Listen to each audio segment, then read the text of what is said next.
Hello dear friends, आप सभी का वेलकम है आपके अपने यूट्यूब चैनल तनु क्लासेस आर्ट को में। दोस्तों हम लोग पढ़ रहे थे क्लास 12 हिस्ट्री यानी कि इतिहास का 7 चैप्टर, जिसका नाम है एक साम्राज्य की राजधानी विजयनगर। दोस्तों इसी का आज हम लोग पार्ट 3 लेके आए हैं। इससे पहले हम लोगों ने पार्ट 1 और पार्ट 2 में बहुत मजे के साथ इस चैप्टर का पूरा थ्योरी को पढ़ा, जैसे कि एक साम्राज्य की राजधानी विजयनगर का कैसे शुरुआत होती है और कैसे ये विलुप्त हो जाती है, यानी कि कैसे बर्बाद हो जाती है, कैसे इसको लोगों के द्वारा लूटा जाता है। हम लोगों ने बहुत डिटेल्स में पार्ट 1 और पार्ट 2 में पढ़ा। अगर आप लोगों ने पार्ट 1 पार्ट 2 को नहीं देखा है, प्लीज पहले जाकर उसको देखें। उसका लिंक मैं आपको डिस्क्रिप्शन पे प्रोवाइड कर दूंगा या फिर वो वीडियो आपको प्लेलिस्ट पे मिल जाएगा। एक बार हम लोग फटाफट रिवीजन कर लेते हैं कि हम लोगों ने पार्ट 1 पार्ट 2 में क्या पढ़ा, फिर आज की इस वीडियो को हम लोग शुरू करेंगे पार्ट 3। और आज की इस वीडियो में ये चैप्टर आपका जो है समाप्त हो जाएगा। ठीक है, बहुत ही इंपॉर्टेंट चैप्टर है, एक साम्राज्य की राजधानी विजयनगर। चलिए, विजयनगर सबसे पहले आप पॉइंट को ध्यान रखेंगे कि 1565 ईस्वी में जो है विजयनगर को लूट लिया गया था और ये उजड़ गया था और इसी को विजय का शहर कहा जाता था। फिर भी ये हार गया, क्या कारण था हम लोगों ने पार्ट 1 पार्ट 2 में बहुत मजे के साथ पढ़ा है। एक चीज आप लोगों को ध्यान रखना है कि इसका जो भाई है, दो भाई मिलकर के इसका शुरुआत किया था।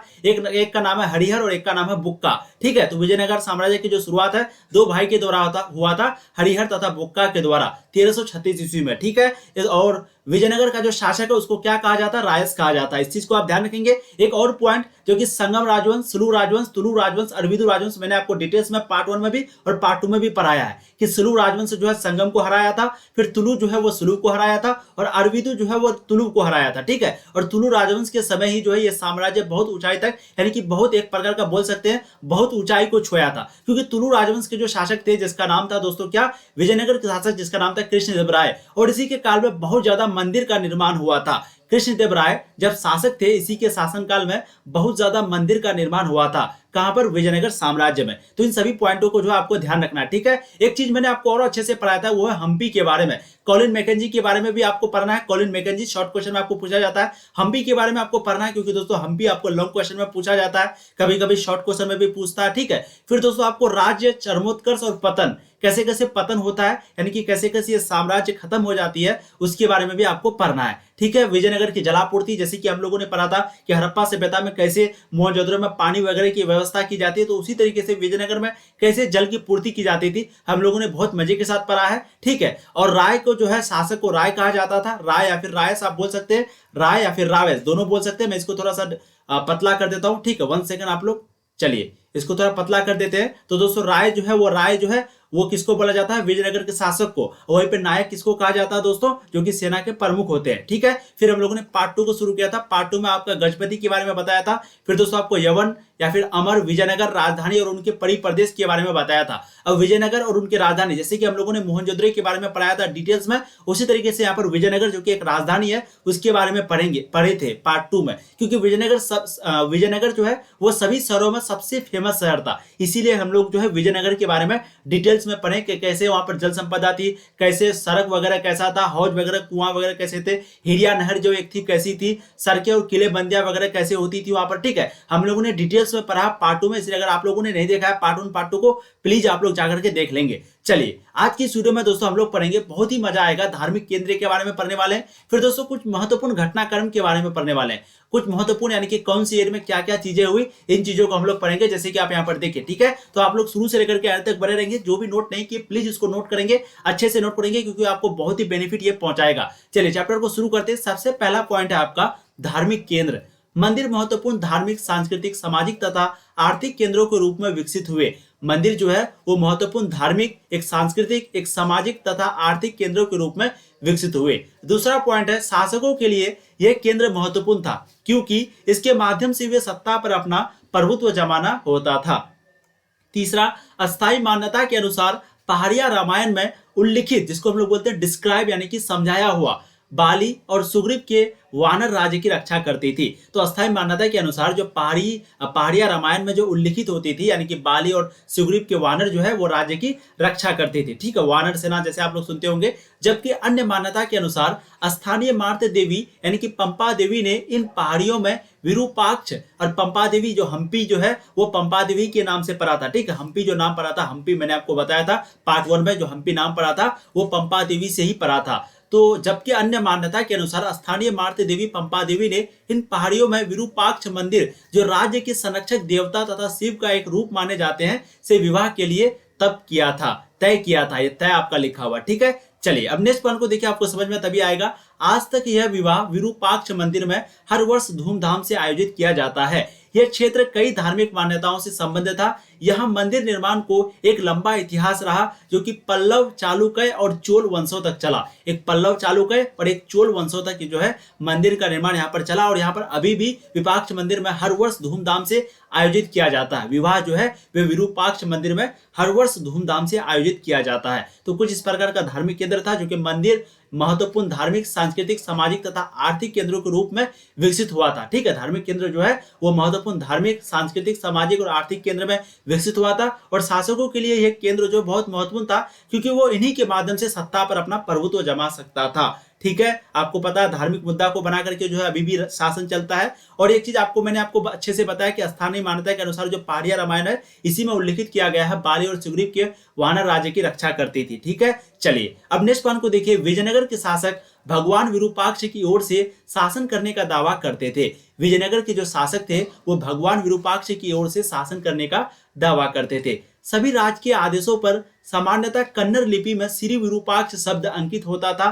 शासक देवताओं से अपने गहन संबंधों के संकेतक के रूप में विरुद्ध हिंदू सूरत राना का इस्तेमाल भी करते थे। यह अरबी शब्द सुल्तान, जिसका अर्थ होता है राजा, का सांस्कृतिक अनुवाद था तथा शाब्दिक रूप में इसका जो अर्थ है वो है हिंदू सुल्तान। इसका अर्थ क्या था? हिंदू सुल्तान। तो आपको यहाँ पर समझ में आ रही होगी चीजें कि सभी राजकीय आदेशों पर जो सामान्यतः कन्नड़ लिपि है वो श्री विरूपाक्ष शब्द अंकित होता था। ठीक है, जो कन्नड़ लिपि है वो क्या होता था? श्री विरूपाक्ष शब्द अंकित होता था और शासक देवताओं से अपने गहन संबंधों के संकेतक के लिए, निरूपित के लिए, संकेतक के लिए चिन्ह के रूप में विरुद्ध हिंदू सूरत राना का इस्तेमाल भी करते थे। हिंदू सूरत राना का इस्तेमाल भी करते थे। और यह अरबी शब्द सुल्तान, जिसका अर्थ क्या होता है? राजा, और इसका जो संस्कृत अनुवाद था वो क्या था? शाब्दिक रूप से इसका अर्थ जो है वो है हिंदू सुल्तान। अब गोपुरम तथा मंडप, इस चीज को समझिए, बहुत ही इंपॉर्टेंट है, शॉर्ट क्वेश्चन आपको पूछा जाता है। ठीक है, चलिए चैप्टर को हम लोग शुरू कर चुके हैं। आप लोग ध्यान से देखेंगे तभी आपको चीजें समझ में आएंगी। ये चैप्टर दोस्तों एक साम्राज्य की राजधानी विजयनगर बहुत जल्द सब बच्चे को समझ में नहीं है, इसलिए आप लोग प्लीज ध्यान से देखिए मेरी बातों को। और अगर चैनल पर पहली बार आए तो सब्सक्राइब कीजिए, क्योंकि दोस्तों यहाँ पर आपको पूर्ण तरीके से कंप्लीट आर्ट्स की तैयारी कराई जाती है। पहले आपको थ्योरी यानी कि एक्सप्लेनेशन कराई जाती है, इसके बाद फिर इसका ऑब्जेक्टिव और सब्जेक्टिव क्वेश्चन भी आपको कराई जाएगी। इसलिए आप लोग चैनल को जरूर सब्सक्राइब कीजिए। ठीक है, चलिए गोपुरम तथा मंडप। राय गोपुरम अथवा राजकीय प्रवेश द्वार थे जो अक्सर केंद्रीय देवालयों की मीनारों को बौना प्रतीत करते थे। तो गोपुरम तथा मंडप जो है वो राय किसको बोला जाता है? मैंने आपको शुरू में बताया था, राय किसको बोला जाता है? शासक को। तो शासक गोपुरम अथवा राजकीय प्रवेश द्वार थे जो कि अक्सर केंद्रीय देवालयों की मीनारों को बौना प्रतीत करते थे तथा जो लंबी दूरी से ही मंदिर के होने का इशारा संकेत प्रदान करते थे। यह विशाल मीनारें राजकीय सत्ता की घोतक होती थी, अर्थात यह शासक की ताकत का याद दिलाते थे। विरूपाक्ष मंदिर का निर्माण कई शताब्दियों में हुआ था, परंतु अभिलेखों के अनुसार सबसे प्राचीन मंदिर 9वीं 10वीं शताब्दियों का था। ठीक है, तो विरूपाक्ष के अनुसार यानी कि विरूपाक्ष मंदिर का निर्माण जो है वो कई शताब्दियों में हुआ था, लेकिन अभिलेखों के अनुसार, अभिलेख के बारे में मैंने आपको बार बार बताया है कि एक प्रकार का रिकॉर्ड, जैसे कि हम लोग वीडियो रिकॉर्ड करते हैं, म्यूजिक रिकॉर्ड करते हैं, तो इन्हीं पहले लिख करके उसको बोला जाता था, लिख करके रखा जाता था, उसी को अभिलेख बोला जाता है। तो अभिलेखों के अनुसार जो है सबसे प्राचीन मंदिर जो है वो 9वीं 10वीं शताब्दियों का था, सबसे पुरानी। ठीक है, तो इस चीज को ध्यान रखेंगे, आपको एमसीक्यू में पूछा जा सकता है। अब तीसरा पॉइंट है कि पूर्वी गोपुरम के निर्माण का श्रेय कृष्णदेव राय को दिया जाता है। पूर्वी गोपुरम का जो निर्माण का जो श्रेय है वो किसको दिया जाता है? कृष्णदेव राय। कृष्णदेव राय के समय ही शासन काल, यानी कि एक प्रकार का बोल सकते हैं कि साम्राज्य की राजधानी जो विजयनगर थी वो बहुत महिमा तक छुआ था, ये कृष्णदेव राय की ही वजह से। ठीक है, इन्होंने मुख्य मंदिर के सामने बना मंडप को अपने राज्यरोहण के उपलक्ष्य में बनवाया था। ठीक है, तो मुख्य मंदिर के जो सामने बना मंडप को अपने राज्यरोहण के उपलक्ष्य के रूप में बनवाया था। किसने?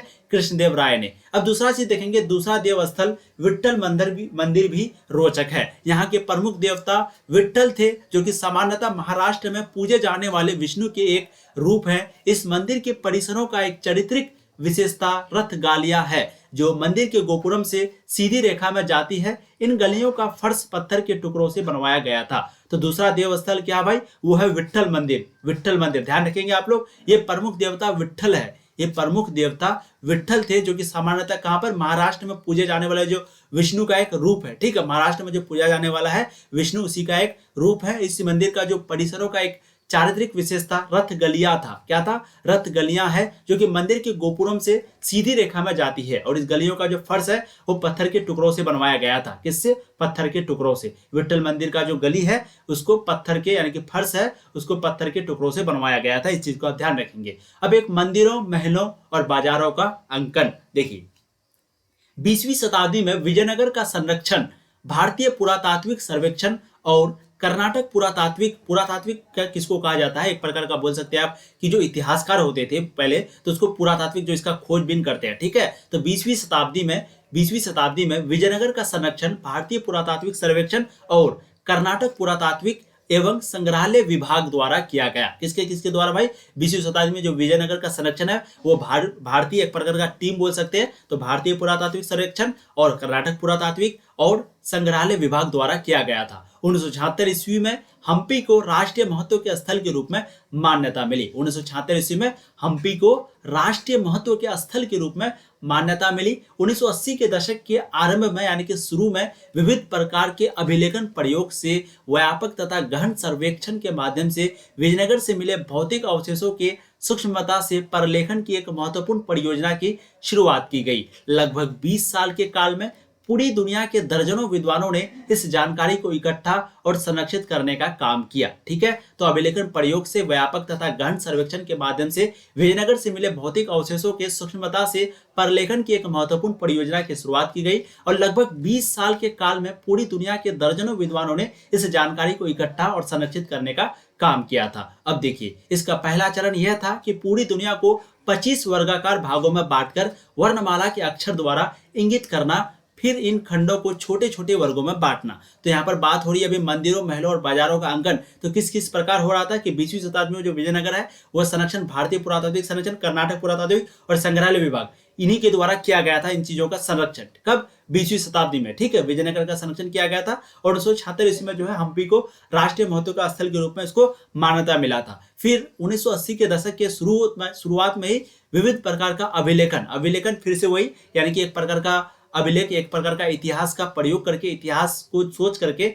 इस चीज को किया गया और व्यापक तथा गहन सर्वेक्षण से यानी कि एक प्रकार का ध्यान लगा के इसका सर्वेक्षण माध्यम से विजयनगर से जो मिले भौतिक अवशेष है उसके सूक्ष्मता से परलेखन की एक महत्वपूर्ण परियोजना का शुरुआत किया और लगभग 20 साल के काल में पूरी दुनिया के दर्जनों विद्वानों ने यानी कि कई दर्जनों विद्वानों ने पूरे दुनिया के इस जानकारी को इकट्ठा किया और संरक्षित करने का काम किया। और इसका पहला चरण जो है यह था कि पूरी दुनिया को 25 वर्गाकार भागों में बांटकर वर्णमाला के अक्षर द्वारा इंगित किया, फिर इन खंडों को छोटे छोटे भागों में बांटकर पढ़ा, अच्छे से इसको जाना। ठीक है, अब यहाँ पर देखिए John M Fritz, John Michell और MS नागराज राव ने विजयनगर स्थान पर, यहाँ पर ध्यान से नाम देखिए आप लोग, ये पॉइंट इंपॉर्टेंट है। John M Fritz, John Michell और MS नागराज राव ने विजयनगर स्थान पर वर्षों तक काम किया और वह कहते हैं कि विजयनगर के स्मारकों के अपने अध्ययन में हमें नष्ट हो चुकी लकड़ी वस्तुओं, स्तंभ, टेक जिसको हम लोग बोलते हैं ब्रेकेट, धरन, भीतरी छत, लटकते हुए छज्जों के अंदरूनी भाग तथा मीनार की एक पूरी श्रेणी की कल्पना करनी पड़ती है जो प्लास्टर से सजाए और संभवतः चटकीले रंगों से चित्रित थे। तो ये तीनों कहते हैं यानी कि एक जॉन एम फ्रिट्ज हो गया, एक जॉन मिशेल हो गया और एक हो गया MS नागराज हो गया। ये कहते हैं MS नागराज राव हो गया, ये कहते हैं कि विजयनगर पर वर्षों तक काम किया और वह ये कहते हैं कि विजयनगर के जो स्मारक है वो अपने अध्ययन में हमें नष्ट हो चुकी लकड़ी हो गया, वस्तुस्तंभ हो गया, ब्रैकेट हो गया, धरन हो गया, भीतरी छत, लटकते हुए छज्जों के अंदरूनी भाग हो गया, इन चीजों को देख करके पूरे श्रेणी की कल्पना करना पड़ता है। यानी कि मान लेते हैं आप कोई अंधेरा रूम में घुस गए, कोई ऐसा रूम में घुस गए जिस रूम में आप पहले कभी नहीं घुसे थे और वो रूम टूटी फूटी हो या फिर कुछ ऐसा घटना हो जाए, तो वहां जब आप जाएंगे तो आप थोड़ा सा अनुमान लगाएंगे, कल्पना करेंगे कि यहाँ क्या क्या हुआ होगा, किधर किधर से हुआ होगा। तो वही चीज यहाँ पर ये तीनों बोलते हैं। ठीक है, चलिए अब तीसरे पॉइंट को हम यहाँ पर आप एक बहुत ही इंपॉर्टेंट पॉइंट को समझेंगे, उत्तरों की खोज में प्रश्न। जब उत्तर को खोज रहा था यानी कि जब वो आंसर को देख रहा था तो प्रश्न यानी कि जब बोलता ना कि अपने मंजिल को खोजने के लिए निकला और बार बार उसको सवाल पूछने के लिए यानी कि वो आंसर को ढूंढ रहा है और प्रश्न पे प्रश्न आते रहा। ठीक है, एक आंसर ढूंढ रहा है तो कई प्रश्न पैदा हो रहे हैं। उसी चीज को यहाँ पर कह रहा है कि उत्तरों की खोज में प्रश्न। किसी शहर की किलेबंदी के अध्ययन से हम उनकी प्रतिरक्षण आवश्यकताओं और सामरिक तैयारी को समझ सकते हैं। किसी शहर की किलेबंदी के अध्ययन से हम उनकी प्रतिरक्षण आवश्यकताओं और सामरिक तैयारी को समझ सकते हैं। यदि हम उनकी अन्य स्थानों के भवनों से तुलना करें तो भवन हमें विचारों के फैलाव और सांस्कृतिक प्रभाव के बारे में भी बताते हैं। वे उन विचारों को जाहिर करते हैं जो निर्माणकर्ता या परश्रयदाता व्यक्त करना चाहते थे। वे अक्सर ऐसे चिन्हों से परिपूर्ण रहते हैं जो उनके सांस्कृतिक संदर्भ का परिणाम होते हैं। ठीक है, तो और सामरिक तैयारी को समझ सकते हैं। यदि हम उनके अन्य स्थानों के भवनों से तुलना करेंगे तो भवन जो है वो हमें विचारों के फैलाव और सांस्कृतिक प्रभाव के बारे में भी बताएगा। अगर किसी चीज से आप तुलना करेंगे तो आपको किसी तीसरे चीज के बारे में भी बताया जाएगा। और इन विचारों को जाहिर करते हैं जो निर्माणकर्ता हो गया, परश्रयदाता हो गया, व्यक्त करना चाहते थे। वे अक्सर ऐसे चिन्हों से परिपूर्ण रहते थे जो उनके सांस्कृतिक संदर्भ का परिणाम होते थे। अब यहाँ पर अच्छे पॉइंट को समझिए, बहुत ही इंपॉर्टेंट है। महत्वपूर्ण तिथियां और उसके घटित घटनाक्रम। देखिए 1800 ईस्वी में कॉलिन मैकेंजी के द्वारा विजयनगर की यात्रा की गई। अब बहुत बच्चे यहाँ पर पूछेंगे सर कॉलिन मैकेंजी क्या है, तो आप लोगों ने पार्ट 1 पार्ट 2 नहीं देखा है तो प्लीज जाकर के देखिए। पार्ट 1 पार्ट 2 में हम लोगों ने पूरे चैप्टर को पढ़ा है। आज कुछ भी नहीं था, आज के चैप्टर में आपका कुछ भी नहीं था। देखिए कॉलिन मैकेंजी की जीवनी, इनका जन्म जो है 1754 ईस्वी में हुआ था। 1754 ईस्वी में इसका जन्म हुआ था। यह एक अभियंता, मानचित्रकार और सर्वेक्षक भी थे। 1815 ईस्वी में इनको भारत का प्रथम सर्वेयर जनरल बनाया गया, जो कि 1821 ईस्वी तक अर्थात अपनी मृत्यु तक ही रहा। यानी कि अब उसका जब तक मृत्यु हुआ था तब तक वो इसी पद पर था। कौन से पद पर? प्रथम सर्वेयर जनरल। कब तक रहा? 1821 ईस्वी तक। इसकी मृत्यु कब हुई? 1821 ईस्वी को। इसकी पैदाइश कब हुई? 1754 ईस्वी को। तो इस चीज को आप लोग ध्यान रखेंगे। ठीक है, चलिए अब नेक्स्ट पॉइंट को यहाँ पर देखेंगे कि 1902 में जॉन मार्शल के अधीन संरक्षण कार्य। 1902 में जॉन मार्शल के अधीन संरक्षण कार्य। तीसरा पॉइंट है 1986 एमपी को यूनेस्को के द्वारा, यूएनईएससीओ के द्वारा आरंभ विश्व पुरातत्व स्थल घोषित किया गया।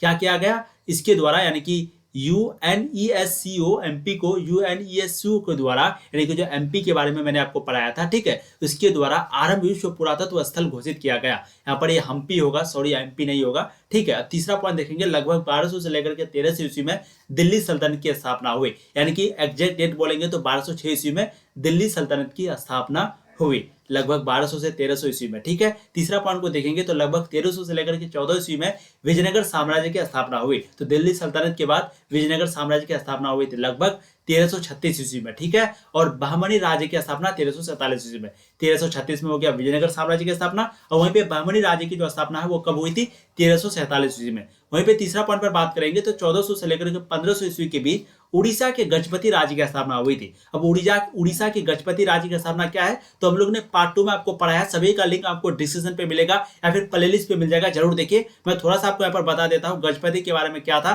थोड़ा सा आप लोग यहाँ पर समझ लीजिए। ठीक है, गजपति का जो शाब्दिक अर्थ होता है वो होता है हाथियों का स्वामी, यानी कि हाथियों का मालिक।